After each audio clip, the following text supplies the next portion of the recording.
வாழ்கன்புடன் வளர்க நன்றி உணர்வுடன் மணிவண்ணன் பிரபஞ்ச சக்தி. இந்த வீடியோவை இப்போ தான் முதல் முறையாக நீங்கள் பார்க்குறீங்க அப்படின்னா இந்த சேனலை சப்ஸ்கிரைப் பண்ணிக்கோங்க. அப்படியே பெல் ஐக்கானையும் ஆல்னு கிளிக் பண்ணிக்கோங்க.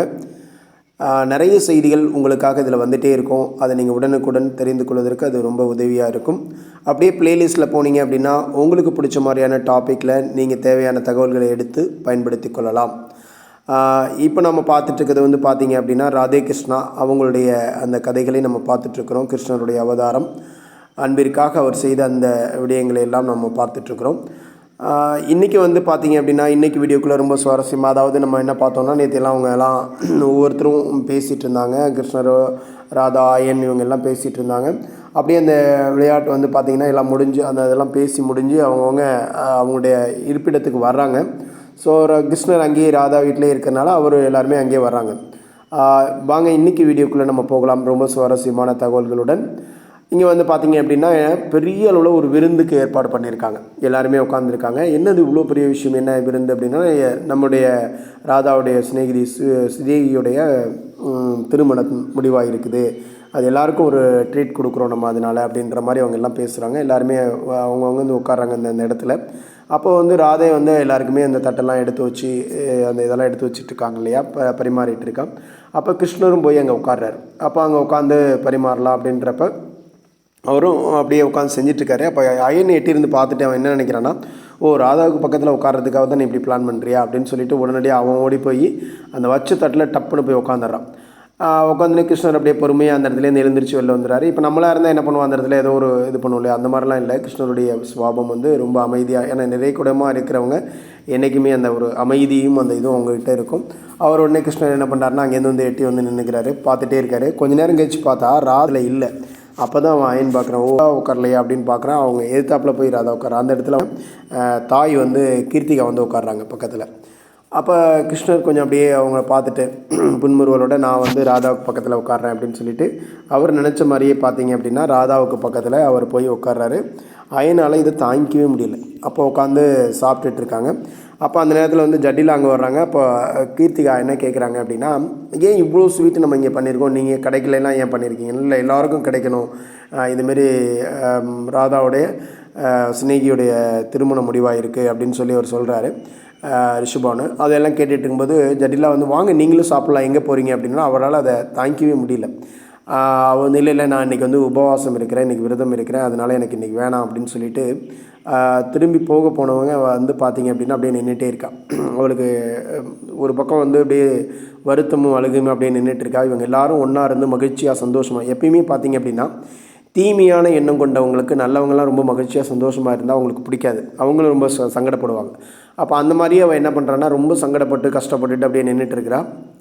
அப்போ அந்த நேரத்தில் வந்து பார்த்திங்க அப்படின்னா இது மாதிரி நின்றுட்டுருக்கப்ப அவருடைய உக்கிரபத்தர் இருக்கார் இல்லையா, அவருடைய கணவர், அவர் என்ன சொல்கிறாருன்னா, பரவாயில்ல நீ சாப்பிட்லன்னா பரவாயில்ல, உனக்கும் சேர்த்து நான் சாப்பிட்டுக்கிறேன் அப்படின்னு சொல்லிட்டு சிரிக்க, எல்லோரும் இன்னும் சிரிக்கவும் அது இன்னும் வேதனையை அவளுக்கு கொடுக்குது.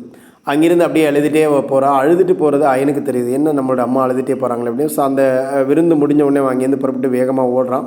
அம்மாவை தட்டிட்டு அவள் காட்டுக்குள்ளே போயிட்டுருக்கா. ஒரு இதுக்குள்ளே பின்னாடியே துரத்திட்டு, எங்கேம்மா இந்த ராத்திரியில் இங்கே எங்கே போகிறீங்க காட்டுக்கு அப்படின்னு சொல்லிட்டு மறைக்கிறா. அவரே அழுகுறா. அதாவது இந்த ரிஷபானை பற்றி உனக்கு அது தெரியுமா, அவர் வந்து ஒரு காலத்தில் வந்து தன்னிட்ட செல்வம் இல்லை அப்படின்னு சொல்லி உங்கள் அப்பாட்ட வந்து உதவிக்கு நின்னார்.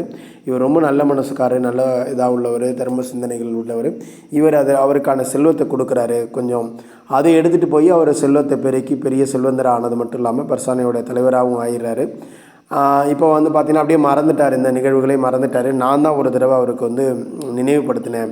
அதை நினைவுபடுத்தினோடனே அவர் அடுத்த நாள் வந்து ரிஷபானு வந்து உன்னுடைய தந்தைகிட்ட வந்து அதை கொடுத்துட்டு உங்களுக்கு சங்கடங்கள் இருக்குதுன்னா நீங்கள் என்கிட்ட தெரியப்படுத்தலாம்னா, உங்களுடைய சகோதரன் தானே, நீங்களே நேரடியாகவே எனக்கு தெரியப்படுத்தலாம் அப்படின்னு சொல்ல, அவருக்கு வந்து அந்நியார் மூலியமாக தெரியப்படுத்த வேண்டிய அவசியமே இல்லையே அப்படின்னு சொல்லி அவர் நேரடியாகவே கேட்குறதுக்கான உரிமையும் இருக்குது அப்படிங்கிற மாதிரி அவர் நல்லெண்ணத்தில் சொல்கிறாரு. அவர் வந்து என்னென்னு நான் அவர் வந்து அதை வாங்குறதுக்கெலாம் விருப்பமே இல்லை, அவர் கொடுத்தாரு அவ்வளோதான், அதோடு அது மறந்துட்டார். அதான் அன்பு செய்கிறவங்க, நல்லது செய்கிறவங்க இப்படி தான் பண்ணுவாங்க. தன்னுடைய ஆபத்து காலங்கள் அந்த உதவியை செஞ்சுட்டு அந்த உதவியே மறந்துடுவாங்க. யார் வந்து தீமையான எண்ணம் கெட்ட எண்ணம் கொண்டவங்க இருக்கிறாங்களோ அவங்க தான் திரும்ப திரும்ப அதை ஞாபகம் வச்சுட்டே இருப்பாங்க. நம்ம இது பண்ணியிருக்கோம், அவங்க என்ன பண்ணுறாங்க பார்க்கலாம் அப்படின்ற மாதிரி ஞாபகம் வச்சுட்டே இருப்பாங்க. அப்போ அந்த ஜட்டிலாவை வந்து விரட்டி விட்டுறாரு வீட்டை விட்டு. நீ இந்த மாதிரிலாம் பண்ணது தப்பு அப்படின்னு சொல்லி அவனும் பையனும் சின்ன கை குழந்தை அவனையும் தூக்கிட்டு அவங்க வெளில போயிடுறாங்க. அப்படிலாம் நான் கஷ்டப்பட்டிருக்கேன், அந்த கஷ்டத்துக்கு நீயும் கஷ்டப்பட்டிருக்க அந்த நேரத்தில், அதுக்கு இந்த ரிஷபானும் இந்த பர்சானியாவும் காரணம். இதை ஒரு நாளைக்கு ஆளணும்னா இது நம்மளுடைய கைக்கு கீழே வரணும் அப்படிங்கிறது தான் என்னுடைய நீண்ட நாள் கனவு அப்படின்னு சொல்லி அந்த கனவு வந்து நல்லா ஆகிட்டு இருக்கிறப்ப இன்றைக்கி வந்து பார்த்திங்கன்னா என்ன நடந்துச்சு அப்படின்னா, கீர்த்திகாவோட மனசில் என்ன இருக்குது தெரியுமா? அவங்க எல்லாருமே வந்து கிருஷ்ணருடைய ராதை திருமணத்தை பற்றி பேச ஆரம்பிச்சிட்டாங்க. அவங்களுக்கு அது ரொம்ப எல்லாருக்குமே பிடிச்சி போயிட்டோம்னா அவன் ரொம்ப அதிர்ச்சி அப்படியே அப்படின்றான். இருந்தாலும் நான் அந்த எண்ணத்தை வளர விடுவேன்னா நான் என்ன பண்ணேன் அப்படின்னா, நான் ரொம்ப லாபமாக பேசி அதை வந்து இப்போயே ஸ்டாப் பண்ணி வச்சுட்டேன், அதை வந்து இது பண்ணி வச்சுட்டேன் அப்படின்னு சொல்லி முற்றுப்புள்ளி வச்சுட்டேன் அப்படின்ற மாதிரி. இல்லை அவங்க வாயை அடைச்சா மட்டும் பார்த்தாது, இந்த கிருஷ்ணருடைய வாயும் அடைக்கணும் அப்படின்னு சொல்லி ஐயன் பேசுகிறான். ஆமாம்மா, நான் வந்து இடையில வந்து இடையில வந்து என்னுடைய இதை வந்து அவன் என்ன பண்ணிட்டான் அப்படின்னு கேட்டிங்கன்னா, என்னுடைய கனவுகளெல்லாம் மண்ணள்ளி போட்டுட்டான், நான் அவனை சும்மா விட முடியாது, அவனையும் நம்ம வந்து பழி தீர்த்தாகணும் அப்படின்னு சொல்லி அவங்க முடிவெடுக்கிறாங்க. அப்போ 2 பேருமே வந்து அந்த முடிவு எப்படியாவது இதை வந்து நம்ம தடுக்கணும் எல்லாத்தையுமே. அவன் சொல்கிறான், என்னைக்கிட்டே அவன் நேரடியாக சொல்கிறான் நான் ராதையை நேசிக்கிறேன் அப்படின்னு சொல்லி ஐயன் சொல்கிறான். 2 பேருமே அதற்கான திட்டங்களை தீட்டணும், நமக்கு அதுக்கு வந்து கம்ச மகாராஜாவை தான் நம்ம நாடணும் அப்படின்னு சொல்லி முடிவெடுக்கிறாங்க. இப்படி இந்த நிகழ்வுகள் அந்த விருந்தெல்லாம் முடிஞ்சு எல்லாம் மகிழ்ச்சியாக சந்தோஷமாக அப்படியே இருந்துகிட்ருக்குறாங்க. இந்த தருணத்தில் நாம் தெரிஞ்சுக்க வேண்டிய சில செய்திகள் கிருஷ்ணருடைய அந்த உபதேசத்தில் வந்து பார்த்திங்க அப்படின்னா அவர் என்ன சொல்லுவார்னா, இன்றைக்கி மரங்களெல்லாம் ஏன் வந்து நல்லா இருக்குது, நீண்ட காலம் இருக்குது இல்லையா, அந்த மரங்களுடைய தன்மை என்ன பாருங்கள், நிறைய பூ பூக்கும், காய் காக்கும், பழம் பழுக்கும். அந்த பழம்லாம் யார் திங்கிறதுக்காக அது பழுக்குது? என்னைக்காவது அந்த மரங்கள் தான் திங்கணும் அப்படின்னு சொல்லி பழுக்குதா அப்படின்னு கேட்டால் கிடையாது. அதுங்களுக்காக அதுங்க பழுக்கலை. அதை வந்து மற்றவங்களுக்கு தானம் கொடுப்பதற்காகவும், மற்றவங்களுக்கு, பறவைகளுக்கு, மனிதர்களுக்கு மற்ற உயிரினங்கள் அதை வந்து சுவைத்து பசியாடுறதுக்கு தான் அது கொடுக்குது. அப்போ இந்த மாதிரி வழங்குதல் அப்படிங்கிறது அந்த மரத்திட்ட இருக்கிறதுனால தான் அதுக்கு அழிவே இல்லாமல் போகுது. ஏன்னா அந்த பழத்தை தின்னுட்டு அந்த விதையை எங்கெங்கேயோ போடும்போது பல மரங்கள், பல ஆயிரக்கணக்கான மரங்கள் உருவாகுது. அப்போ அதுக்கு வந்து அழிவே இல்லை அப்படிங்கிற, எங்கு வழங்குதல் இருக்குதோ அங்கு அழிவு இருக்காது. இந்த ஒரு விதியை நம்ம புரிஞ்சுக்கிட்டோம் அப்படின்னா நம்மளுடைய வாழ்க்கையிலையும் நமக்கு கிடைக்கிற செல்வங்களையும் பொருட்களையும் வளங்களையும் மற்றவர்களுடைய தேவையை அறிந்து நாம் அவங்களுக்கு வழங்குதலை செய்யும் பொழுது நம்மளுடைய வாழ்க்கை இன்னும் வளமாகும், அது என்றைக்குமே அழியக்கூடிய தன்மையை பெறாது அப்படின்ற ஒரு சிந்தனை. இதை நீங்கள் நன்றாக யோசனை பண்ணி சிந்திச்சு பாருங்கள். அடுத்ததாக வந்து பார்த்தீங்க அப்படின்னா இன்னொரு இது என்ன சொல்கிறாரு அப்படின்னா, உண்மையிலேயே வந்து நாம் ஈட்டக்கூடியது அப்படின்னா எது இங்கே ஈட்டணும் அப்படின்னா, சாஸ்திரங்களே நல்லா நிறைய சாஸ்திரங்களை படித்து அந்த இதை ஈட்டணுமா, அல்லது யுத்தங்களை கற்றுக்கிட்டு அதில் நம்ம தேர்ச்சி ஆகணுமா, அல்லது ஞானங்களை நம்ம பெரிய ஞானம் நல்ல அறிவாளி அப்படின்ற விஷயத்தை நம்ம இங்கே வந்து ஈட்டிக்கொள்ளணுமா, இல்லை மிகப்பெரிய செல்வந்தருங்கிற பொருளை ஈட்டணுமா, இப்படி பல விதமான விடயங்கள் நமக்குள்ளே இருந்தாலும் எதை நாம் ஈட்டணும் அப்படின்னு பார்த்தா ஒரு சத்தியமான நட்புறவை நீங்கள் ஈட்டக்கூடிய நபராக இருங்க அப்படின்னு சொல்கிறாரு. ஏன் அப்படின்னா ஒரு சிறந்த சத்தியமான நட்புறவு அப்படிங்கிறது எல்லாத்துக்கும் மேலானது அப்படின்றது தான் அவர் கிருஷ்ணன் சொல்லக்கூடிய விஷயமா இருக்குது. ஏன்னா எது வேணால் வந்து இன்றைக்கி வந்து அவர் என்ன பண்ணுவார், அந்த மாதிரியான ஒரு உண்மையான நட்பு கிடச்சிது அப்படின்னா உங்களுக்கு ஆபத்து காலங்களில் உங்களுக்கு தேவையான பொழுது உங்கள் கூட இருந்து உங்களுக்கு ஒரு பலமாக இருந்து அந்த செயல்களை செய்து முடித்து கொடுப்பாங்க.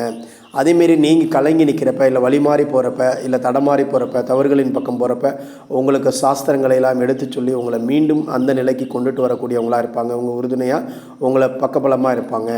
நீங்கள் என்றைக்கு பலம் இழந்து போய் அப்படியே தனிமையில் இருந்து அப்படியே வாடிட்டு இருக்கிறீங்களோ அன்றைக்கி அவர்களுடைய வார்த்தைகள் உங்களுக்கு வலிமையையும் தூய்மையையும் தைரியத்தையும் கொடுத்து உங்களை வந்து நல்ல நிலைக்கு கொண்டு வரக்கூடியதாக இருக்கும். அதுமாரி வந்து பார்த்திங்கன்னா நீங்கள் ஆபத்து காலங்களில் உங்கள் பண வசதினால் கஷ்டப்படும் பொழுது உங்களுக்கு அவங்க தங்களுடைய பொருளாதாரத்தை கொடுத்து உங்களை கை தூக்கி மேலே விடுவாங்க. இந்த மாதிரி இருக்கக்கூடிய ஒரு சத்தியமான நட்புறவு தான் நீங்கள் ஈட்டணும். அப்படி யாரும் ஒருத்தர் அந்த மாதிரியான நட்புறவை ஈட்டுறாங்களோ அவங்க இந்த உலகத்தில் மிகச்சிறந்த ஒரு நபர்களாக பரிணமிப்பாங்க அப்படிங்கிறதுல எந்த சந்தேகமும் இல்லை. அப்போ இது குறித்து நாம் கண்டிப்பாக அதில் சிந்தனை பண்ணணும் அப்படின்றது ஒரு கிருஷ்ணனுடைய வாதமாக இருக்குது. அடுத்ததாக வந்து பார்த்திங்க அப்படின்னா யுத்தம் செய்கிறது. யுத்தம் அப்படிங்கிறது எதுக்காக செய்கிறாங்க? இன்றைக்கி வந்து பார்த்திங்கன்னா ஒன்று பொருளுக்காக, இல்லை பணத்துக்காக, இல்லை பெண்ணுக்காக, இல்லைன்னா பொண்ணுக்காக, நிலத்துக்காக, இதுக்குனால தான் யுத்தங்கள் நடைபெறுது. அப்படி யுத்தங்கள் நடைபெறும்போது அதில் யார் ஜெயிக்கிறாங்களோ அவங்க அதை இன்னொருத்தவங்க தோக்கக்கூடியவங்களாக இருக்கிறாங்க. அப்போ சில நேரங்களில் யுத்தம் ஜெயிக்கிறதுக்காகவும் நடக்குது, தோல்வியை தவிர்க்கிறதுக்காகவும் யுத்தம் நடக்குது. அப்போ இதில் எது சிறந்த யுத்தம் அப்படின்னு பார்த்தீங்கன்னா யுத்தம் செய்யாமல் இருப்பதே மிகச்சிறந்த யுத்தம். ஏன்னா யுத்தத்தை நடைபெறாமல் இருக்க வச்சிங்கன்னா நிறைய அழிவுகளை தடுக்க முடியும். நிறைய அங்கே வந்து உருவாகக்கூடிய தன்மையை, படைப்புகள் அழியாத தன்மையை உருவாக்க முடியும். எங்கு படைப்புகள் காக்கப்படுகிறதோ அந்த யுத்தம் தான் சிறந்த யுத்தம். அதனால் முடிந்தவரை யுத்தங்களை தவிர்ப்பதற்கான யுத்தமே மிகச்சிறந்த யுத்தம் அப்படின்னு சொல்கிறாரு. அதை விட மிக முக்கியமான விஷயம் என்ன அப்படின்னு கேட்டிங்கன்னா, நீங்கள் வந்து இந்த மாதிரியான சக்தியெல்லாம் விரயம் பண்ணாமல் அதை சேர்த்து வச்சுருந்து, இந்த மாதிரியான சக்திகளை சேர்த்து வைத்திருந்து தர்மத்துக்கு எதிராக என்றைக்கு வந்து ஒரு இது நடக்குதோ அன்றைக்கி உங்களுடைய முழு பலத்தையும் திரட்டி அதுக்காக நீங்கள் போராடக்கூடிய நபராக இருக்கணும் அப்படிங்கிறது சொல்லக்கூடிய ஒரு முக்கியமான செய்திங்க.